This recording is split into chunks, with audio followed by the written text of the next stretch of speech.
Hi. All right. Here is the unit review for Unit 1. And I've started this video probably 40 times and turned it off every time. So I'm just going through this time. All right, here we go.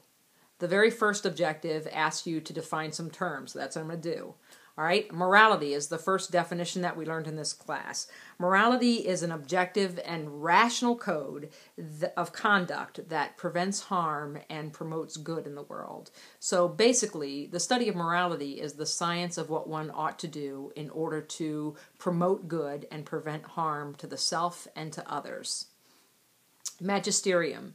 Magisterium is the teaching authority of the church. The magisterium is the teaching authority of the church. So it's the Pope and the bishops and the cardinals that come together and teach the morality of the church. They are the teaching morality. They are the teaching authority of the church. I'm not stopping this time. Okay, emotivism. Emotivism is simply the view that morality is based on our emotions or how we feel about certain acts. So if we do an act and we feel guilty about it, it would be wrong for us to do. But if we didn't feel guilty about it, then it would not be wrong. This is part of the idea of moral relativism, the idea that different things are wrong for different people depending on how they feel about them. The problem is some people can do some very, very evil and harmful and awful things without feeling guilty about it. Also, sometimes we do things that are not a matter of conscience that make us feel guilty. So, for example, if someone asks us to do a favor that we're not able to do for them and we have to say no, we might feel really guilty about that, but it's not a matter of conscience. All right. On the other hand, there might be a habitual harm that we've caused over and over and over again that we've done so often that it no longer makes us feel guilty.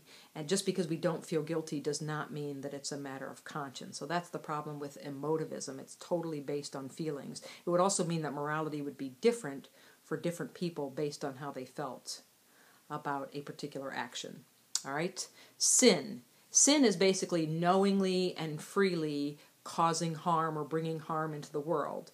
Right? So there's a lot of times when we bring harm into the world, but when we knowingly bring harm into the world or freely bring harm into the world or habitually bring harm into the world, that is sin. And virtue is the opposite of sin because virtue is knowingly and freely bringing goodness into the world, or it's habitual goodness, which is the opposite of sin. All right? Free will. Free will is our greatest gift from God. It's the ability to choose our own behavior. It's the ability to have rational thought, to consult our conscience, and be able to choose what behavior, how we're going to act. Free will is our greatest gift, but it also means that we are ultimately responsible for any harm that we bring into the world or any goodness that we bring into the world. We are ultimately responsible for that. Culpability. Culpability is the measure of our responsibility. It's the measure of our guilt for the actions that we commit. All right?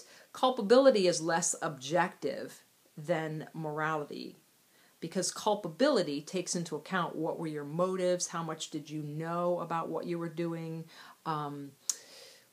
what did you intend to have happen? Did you have an erroneous conscience? All those kinds of things play into the actual level of guilt that you have for a particular action. So culpability is basically a measure of the amount of personal guilt that you have for an action that's been committed. All right. The one thing you don't want to say when you're talking about culpability is tied into how guilty you feel, because culpability is not a measure of how guilty you feel. It's a measure of how guilty you actually are for a particular act. Integrity. Integrity is having an uncompromising adherence to a particular set of values. All right. It's tied into your character.